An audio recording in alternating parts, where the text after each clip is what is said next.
présent ce matin parmi vous pour présider l'ouverture de la réunion sur la revue du document d'évaluation du projet relatif au logement abordable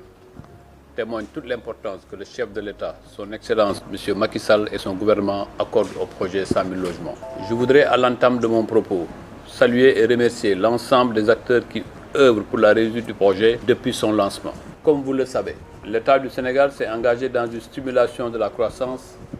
par l'édification d'infrastructures structurantes, mais aussi une amélioration sensible des conditions de vie des Sénégalais. Cette volonté présidentielle, théorisée dans le plan Sénégal émergent,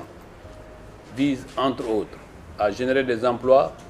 et à favoriser le développement solidaire et inclusif à travers l'accès à l'habitat par toutes les catégories sociales. Le projet 100 000 logements nécessite un financement global de près de 2 500 milliards de francs CFA, dont environ 600 devant être directement supportés par le gouvernement, conformément à la loi d'orientation sur la promotion de l'habitat social. Ces coûts concernant essentiellement les travaux d'aménagement des sites destinés au projet.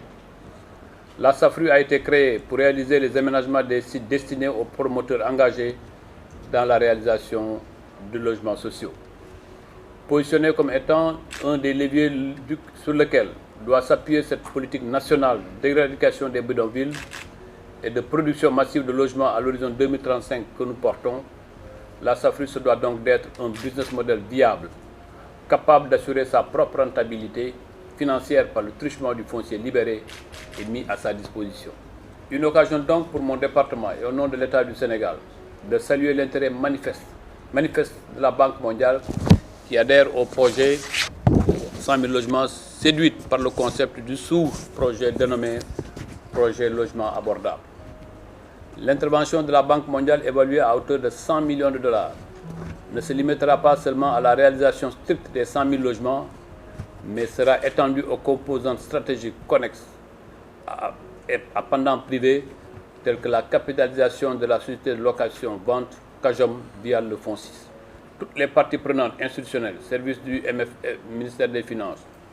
de la Direction générale de la construction et de l'habitat, de la DGUA, de la SAFRU, du Fonds pour l'habitat social, du Fonds 6, du Fonds GIP, etc., à prendre connaissance du contenu de ce document et à se l'approprier